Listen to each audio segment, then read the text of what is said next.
नमस्कार, आप देख रहे हैं मरुधर बुलेटिन और मैं हूं आपके साथ स्फूर्ति सिंह। इस वक्त मैं खड़ी हूं शहीद स्मारक पर, जहां पर पटवारी आंदोलन चल रहा है। पटवारी यहां पर 50 दिनों से बैठे हैं। यहां पर पटवारियों को बैठे हुए 50 दिन हो गए। कल ही राज्य सरकार ने कोरोना गाइडलाइंस दी है, नई गाइडलाइंस आई है, लेकिन 50 दिन से यहां पर पटवारी बैठे हैं, लेकिन अभी तक सरकार ने इन लोगों की सुध नहीं ली। तो आइए हम चलते हैं और यहाँ पे जानते हैं कि लोग कहां तक पहुंचे, इनका धरना कहां तक पहुंचा और सरकार ने इनकी क्या वार्ता हुई है सरकार से इनकी, और इनकी सरकार ने क्या बात सुनी है। आइए अपन जानते हैं। जी सर, सरकार से क्या वार्ता हुई है आपकी? राजस्थान सरकार से राजस्थान पटवार संघ जो अपना आंदोलन लेकर के और पिछले 50 दिनों से इस शहीद स्मारक पर धरना दे रहा है, उसके बारे में राजस्थान सरकार से 5 दौर की वार्ता हो चुकी है। और राजस्थान सरकार ये कह रही है कि वास्तव में जो पटवारी है वो राजस्थान प्रशासन की अहम कड़ी है और इनको 3600 पे ग्रेड देना चाहिए। आपकी मांग वाजिब है। आपकी मांग को वाजिब माना है सरकार ने? सरकार ने हमारी बात को वाजिब माना है, लेकिन सरकार जब तक हमारी वाजिब मांग पे ग्रेड 3600 को लेकर के और आदेश लिखित में नहीं देती है, तब तक हम शहीद स्मारक से किसी भी हालत में नहीं हटेंगे। इसका हमारी 5 दौर की वार्ता हो चुकी है। और जब हमारा 2018 में राजस्थान सरकार से लिखित में समझौता हुआ और उसमें हमारी मुख्य मांग 3600 पे ग्रेड को माना गया, लेकिन अब तक उसके बारे में किसी प्रकार का जो आदेश नहीं हुआ है। क्या लगता है आपको कि पिछली सरकार ने आपका ये आदेश माना था और इस बार आपको सरकार करा जा रहा है, तो इसका क्या कारण हो सकता है? मेरा कहना यह है कि सरकार दोनों, चाहे किसी की भाजपा की हो या कांग्रेस की हो, दोनों सांपनाथ और नागनाथ वाली बात है। जो भी ये सरकार आती है वो कर्मचारियों को दबाने का प्रयास करती है। इसी तरह वर्तमान सरकार भी, जिसमें माननीय मुख्यमंत्री जी अपने आप को गांधीवादी मानते हैं, लेकिन जो गांधीवादी न होकर के वो सिर्फ ढोंग कर रहे हैं। और राजस्थान का पटवारी जो किसानों का हितैषी होता है, किसान परेशान है, किसानों को किसी प्रकार की सुविधाएं नहीं मिल रही है, फिर भी राजस्थान की सरकार पटवारियों की वाजिब मांग को नहीं सुन रही है। यदि राजस्थान की सरकार ने समय रहते पटवारियों की वाजिब मांग को नहीं सुना तो हम आर पार की लड़ाई लड़ने के लिए भी तैयार रहेंगे। लेकिन आप ये भी देख रहे हैं कि कोरोना के बढ़ते केसेस बहुत ज़्यादा हो रहे हैं। जयपुर में ही बहुत ज़्यादा केसेस आ चुके हैं। तो ऐसे में आप लोग यहाँ पर क्या इस चीज़ को ध्यान में रखकर यहाँ पे धरना दे रहे हैं? बिल्कुल, राजस्थान का जो प्रत्येक पटवारी है वो प्रशासन की अहम कड़ी है। और जिस तरह कोरोना फैल रहा है, कोरोना गाइडलाइन की हम पूर्ण रूप से पालना करें। हम मास्क लगाए हुए हैं, बिल्कुल दूरी बनाए हुए हैं, सैनिटाइज का उपयोग करते हैं और किसी प्रकार के कोरोना फैलने को हम रोकने का प्रयास करते हैं। और पिछली बार भी जब राजस्थान के अंदर कोरोना जैसी खतरनाक बीमारी बढ़ी, उसके अंदर कोरोना वायरस के रूप में राजस्थान के पटवारी ने काम किया है। और राजस्थान के मुख्यमंत्री और राजस्थान की सरकार इस बात को मानती है कि पटवारियों ने कोरोना के अंदर अच्छा काम किया है, लेकिन हमारी वाजिब मांग को नहीं सुन रही है। ये राजस्थान सरकार की हठधर्मिता है। यानी सरकार ने कोरोना के बढ़ते केसेस को देखकर उस पर तुरंत एक्शन ले लिया है, लेकिन आप यहाँ पर 50 दिनों से बैठे हैं, आपकी सुध अभी तक हमारी सुध सरकार ने नहीं ली है, क्योंकि राजस्थान सरकार जो सिर्फ अपने वोटों के लिए ही राजनीति कर रही है, उपचुनाव आए हुए हैं इसलिए वो कोरोना जैसे ढोंग कर रही है। जबकि वास्तविकता ये है कि राजस्थान का काश्तकार पटवारियों की हड़ताल से बहुत प्रभावित है, दुखी है। इस बात पे हमें खेद है, क्योंकि राजस्थान का पटवारी एक किसान का बेटा है और हमें इस बात का दुख हो रहा है कि राजस्थान का किसान दुखी है। लेकिन जब तक हमारी वाजिब मांग उसको सरकार नहीं मानती है, तब तक हम इस शहीद स्मारक पर अपनी वाजिब मांग को लेकर के डटे रहेंगे। तो देखा आपने कितना आक्रोश, कितना जोश भरा हुआ है पटवारियों में अपनी मांगों को लेकर। हम आगे भी बात करते हैं, लोगों से जानते हैं। सर, आप बताइए कि सरकार से वार्ता नहीं हो पा रही है, उसका क्या कारण है? सरकार क्यों नजरअंदाज कर रही है? सरकार की उदासीनता, सरकार हठधर्मिता पाले हुए है। सरकार को न किसानों की चिंता, ना जनता की चिंता, सरकार को सरकार की चिंता है कि हम कैसे बने रहें। इसलिए सरकार किसी वार्ता का न्योता नहीं दे रही है, उदासीनता बरत रही है। पिछले 5 दौर की वार्ताएं हुई, अब सरकार द्वारा कोई वार्ता के लिए नहीं बुलाया जा रहा है और सरकार उपचुनाव में लगी हुई है। सरकार सिर्फ और सिर्फ अपनी सरकार बचाने में लगी हुई है। कैसे हम 5 साल निकालें? हम यहाँ पर देख रहे हैं कि अलग अलग ज़िला और अलग अलग संभाग के लोग यहाँ पर रोज़ हर दिन आते हैं। तो आज कौन से ज़िला और संभाग? आज जालोर जिला और धौलपुर जिले के पटवारी यहाँ उपस्थित हैं। तो हर दिन अलग अलग ज़िले से आते हैं या फिर ये लोग कुछ दिनों तक रहते हैं यहाँ पर, क्या है? 2 दिन रुकते हैं ये और 2 दिन के बाद अगला जिला यहाँ आ जाता है। सर, आप बताइए बताइए कि सरकार ये चूहे बिल्ली का खेल क्यों खेल रही है आप लोगों के साथ? सरकार एक गांधीवादी का जो बनने का जो कर रही है वो एक ढोंग है, और एक किसानों को जो हितैषी होने की बात कर रही है वो किसानों को बरगलाने का काम कर रही है। सरकार ये दिखाना चाहती है कि हम वार्ता करना चाह रहे हैं, हम बात कर रहे हैं लगातार, लेकिन पटवारी हठधर्मिता अपनाए हुए हैं। लेकिन वास्तविकता ये है कि सरकार ने हर किसी को बेवकूफ़ बनाया है, किसानों को भी बेवकूफ़ बनाया है। पीछे इन्होंने एक आदेश दिया कि किसान है वो स्वयं अपने शपथ पत्र के आधार पर फसल का बीमा, फसल का बेचान कर सकती है। लेकिन मैं आपको बता देना चाहता हूं कि किसान को किस खसरे के अंदर क्या फसल बोई है वो पटवारी बताता है, एक नंबर बात। दो नंबर बात, उन्होंने ये प्रावधान कर रखा है कि जब वो फसल बेचने जाएगा, रजिस्ट्रेशन तो उस शपथ पत्र के आधार पर हो जाएगा, लेकिन जब बेचने जाएगा तो उसको गिरदावरी की नकल चाहिए। मैं सरकार से पूछना चाहता हूं कि जब 1 फरवरी से लेकर 28 फरवरी तक गिरदावरी करने का समय होता है, उस समय में पटवारी आपके यहाँ पर बैठे थे, आपने उनको संभाला नहीं, इस वजह से वो गिरदावरी वास्तव में हुई नहीं। तो जो गिरदावरी हुई नहीं उसकी नकल कैसे जारी होगी, और वो नकल होगी नहीं तो किसान अपनी फसल बेचेगा कैसे? तो भले मानसो समझ जाओ, आप लोग किसानों को क्यों बरगला रहे हो। किसान एक तरफ से तो वो वैसे ही दुखी है, दूसरी तरफ उसके रजिस्ट्रेशन के पैसे खर्च करवा दिए, कभी उनको छिंतर की गिरदावरी मंगवा कर उनकी नकल फीस वो खर्च करवा दी, उसके बाद में वो अपनी फसल लेकर मंडी तक जाता है, उसका किराया लगता है, और उसके बाद में उसकी फसल बिकती नहीं है। तो कितना नुकसान हुआ है उसका, और कि वो आपके प्रति क्या सोचेगा, वो आपकी सरकार को ले डूबेगा। इसलिए से जो किसानों का जो सहयोगी है सबसे बड़ा, वो पटवारी यहाँ पर बैठा है, उसकी सुध ले ले सरकार। मैं आपके चैनल के माध्यम से कहना चाहता हूँ, अन्यथा आपके लिए जो ये सरकार बचाने का जो ढोंग कर रही है। एक बात ये भी बताई थी कि सरकार विलंब कर रही है, बात मतलब टाइम दिया जाता है लेकिन बात नहीं की जाती, इसका क्या कारण? बात नहीं की जाती, कारण मैंने बताया ना कि सरकार ये चाहती है कि हमें जिस तरीके के कैसे जैसे तैसे टाइम निकालकर आगे कैंप करवा लेंगे। सरकार ने एक घोषणा की है कि सरकार आपके एक अभियान शुरू किए हैं, आगे 1 मई से जो शुरू होने हैं वो उनको करवाना चाहती है। लेकिन इस तरीके का अभियान गांव प्रशासन गांव के संग अभियान होता है, जिसके अंदर प्रशासन पूरा का पूरा प्रशासन गांव के अंदर जाता है, और वो जो भी गांव वाले की उसकी समस्या है उसका वहीं पर मौके पर समाधान किया जाता है।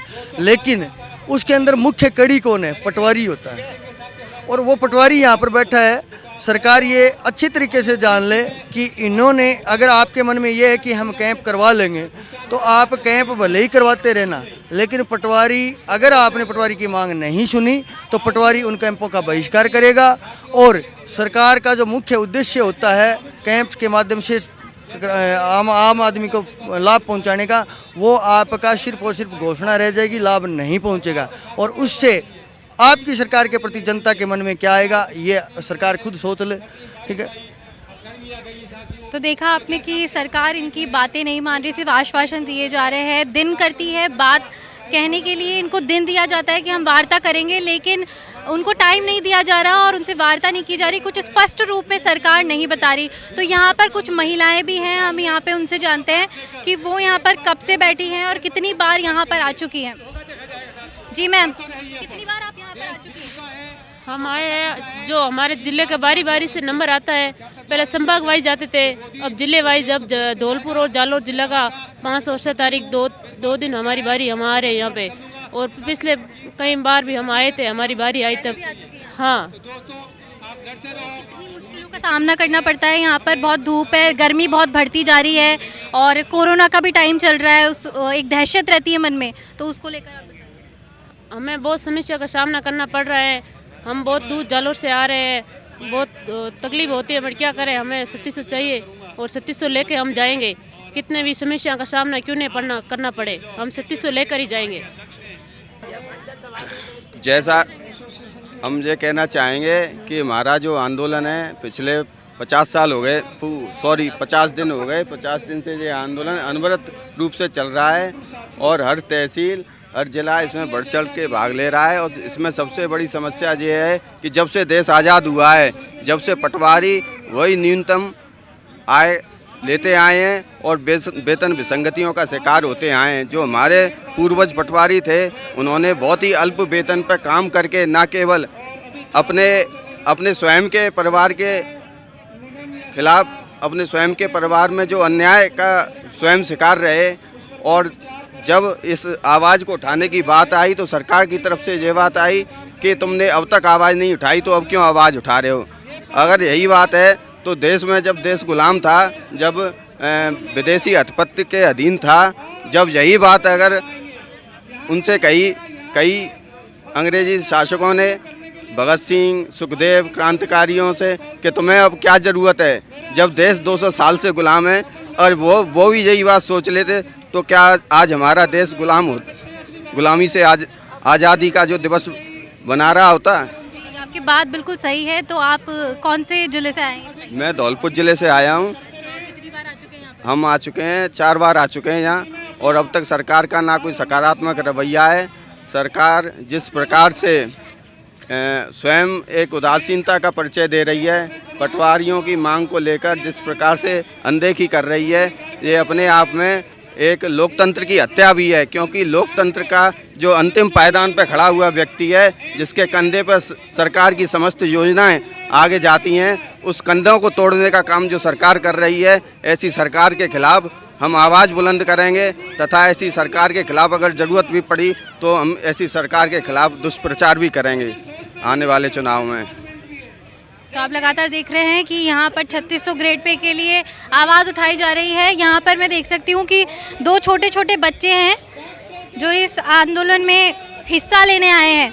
तो आप इनकी माँ हैं? जी। तो कितनी मतलब इतनी कड़क की धूप में आप 2 छोटे छोटे बच्चों को लेकर आई हैं? ये सरकार को मैं दिखाना चाहती हूँ कि जो ग्रेड पे हमें दे रही है, इसमें इन बच्चों का लालन पालन हम कैसे करेंगे। जो गैस सिलेंडर आज हम खरीद रहे हैं 870 रुपये में हमारे घर पहुंचता है, इतनी महंगाई में हम इन बच्चों का कैसे एजुकेशन कराएंगे। और हम इतनी दूरी पे भी हमारी पोस्टिंग है। आप हम अभी जालोर से आए हैं, लेकिन हम हाँ आज ही आए हैं। हम बार बार जब भी हमारे जो अध्यक्ष हमें आह्वान करते हैं हम आते हैं यहाँ पे। तो अभी जैसे कोरोना का टाइम चल रहा है और आप इतने छोटे छोटे बच्चों को यहाँ पर लेके आए हैं, तो बहुत रिस्क है, फिर भी आप यहाँ पर बैठी हैं, उसको लेकर क्या करेंगे? रिस्क है, रिस्क ये पोस्ट भी तो रिस्क ही है एक, जिसमें हम जॉब तो लगे, लेकिन इससे कौन सा अच्छे से हम बच्चों का लालन पालन भी नहीं कर पा रहे हैं। बहुत कम ग्रेड पे हमारी जो मांग है वो पूरी की जाए। जब तक मांग पूरी नहीं होती तो आप यहाँ पर रहेंगे, आपकी हट धर्मिता ऐसे ही बनी रहेगी? हाँ जी जरूर, हम नहीं हटेंगे पीछे। तो जी मैम, कहाँ से आई हैं आप? मैं जालोर से सांचौर से आई हूँ। तो आपकी भी 3600 को लेकर ही मांग होगी, obvious हाँ। सी बात है। लेकिन क्या कहना चाहिए, सरकार अभी तक आश्वासन नहीं दी जा रही है, कोई बात नहीं कर रही, कोई वार्ता नहीं हो रही उसके बारे में? देखो सरकार में भी कोई ना कोई उनकी मजबूरी होगी, इसीलिए वो अभी तक आश्वासन दे रहे हैं। क्या मजबूरी हो सकती है? 50 दिनों से आप लोग यहाँ पर हैं। हम लोगों को विश्वास है कि सरकार हमारी मांग जरूर मानेगी। वार्ताएं चल रही है, जो भी वार्ताएं हुई है वो जो भी राज्य स्तर पे वार्ताएं हुई है वो सब सकारात्मक दिशा में हुई है। हम लोगों को विश्वास है कि सरकार हमारी बात जरूर मानेगी, और हम तो आप ये विश्वास रखती है कि आज नहीं तो कल सरकार आपकी बात जरूर मानेगी? उनको मानना ही पड़ेगा। जो हमारी पटवारी बहनें हैं वो अपने बच्चों को ले लेके इतने धूप में बैठी है, यहाँ और भी पटवारी बहनें हैं, ये वो अपने बच्चों को पति को पीछे छोड़ कर आई है, उनकी खाने व्यवस्था कोई व्यवस्था नहीं है। वो यहाँ इसी विश्वास के साथ आई है कि राजस्थान सरकार को झुकना ही पड़ेगा, गहलोत सरकार हमें 3600 देना ही पड़ेगा। जो आपकी 3 सूत्रीय मांगे हैं वो क्या क्या है जो सरकार से मनवानी है? देखो हमारी प्रमुख मांग तो ये है कि हमें ग्रेड पे 36 चाहिए, जो हमारी बाजी मांग है, और सरकार भी इस बात को मानती है कि ये आपकी बाजी मांग है, लेकिन फिर भी देना नहीं इतना विलंब क्यों हो रहा है? नहीं, सरकार देना ही नहीं चाह रही है कि बहाने लगा देती है कि कोरोना की वजह से हमारे पास आर्थिक संकट है, हमारा आर्थिक संकट दूर हो जाएगा तब कहीं जा करके हम 2-4 महीने में आपका फैसला कर पाएंगे। लेकिन हम इस बात को मानते हैं कि ये आपकी बात जो मांगे हम इसको पूरा कर देंगे। आप अपनी हड़ताल खत्म कर दें और हम 3-4 महीने के बाद आपका सॉल्यूशन कर देंगे। लेकिन हमारी मांग ये है कि हम जब तक ले नहीं लेंगे तब तक अपनी हड़ताल को खत्म नहीं करेंगे। ये सरकार को ये नहीं दिख रहा कि इतनी बड़ी चेन पटवारियों की यहाँ पर है, अगर यहाँ किसी को कोरोना हो गया तो क्या? नहीं, सरकार को सारा सब कुछ दिख रहा है, सारा सब कुछ जानती है, लेकिन वो क्या है इसको नेगलेक्ट कर रही है, पूरी तरह से इस पर ध्यान नहीं दे रही है। सरकार गूंगी बड़ी सरकार है गहलोत की। जब इसकी ये उपचुनाव होने वाले हैं 3 विधानसभाओं के अंदर, जब इसका विरोध हम पूरी तरह से करेंगे ना, और जब ये हारेगी 3 सीटों को, तब जाकर के इसको मालूम पड़ेगा कि पटवारी क्या चीज़ है। इतना गर्म मौसम हो रहा है, हाई अलर्ट पे चल रहा है अभी राजस्थान गर्मी के मामले में, तो यहाँ पे पानी वानी की व्यवस्था सब है? नहीं, पानी की कैंटीन की व्यवस्था है, पूरी व्यवस्था है। बाकी आपका टेंट देख ही रही हैं आप, टेंट भी लगा हुआ है। लेकिन क्या करें, हमारी भी मजबूरी है, छोटे छोटे बच्चों को महिलाएं भी यहाँ पे आई हुई हैं, लेकिन करें क्या, हमारी जब तक मांगे पूरी नहीं होगी हम यहाँ से जाने वाले नहीं हैं। तो देखा आपने कैसे पटवारी अभी भी यहाँ पे 50 दिनों से बैठे हैं, लेकिन सरकार अभी भी अपनी हठधर्मिता अपनाए हुए है। सरकार इनकी सारी मांगों को वाजिब भी मान रही है, लेकिन फिर भी कोई एक्शन नहीं लिया जा रहा। तो आने वाला समय ही बताएगा कि क्या इन पटवारियों की मांगें मानी जाती है, इनसे बात की जाती है, इनको विश्वास दिलाया जा रहा है सिर्फ और आश्वासन दिया जा रहा है। तो आने वाले समय में हम देखेंगे, और इसलिए आप हमारे साथ बने रहिए। कैमरा पर्सन श्रीराम के साथ जयपुर से स्फूर्ति सिंह की रिपोर्ट। नमस्कार।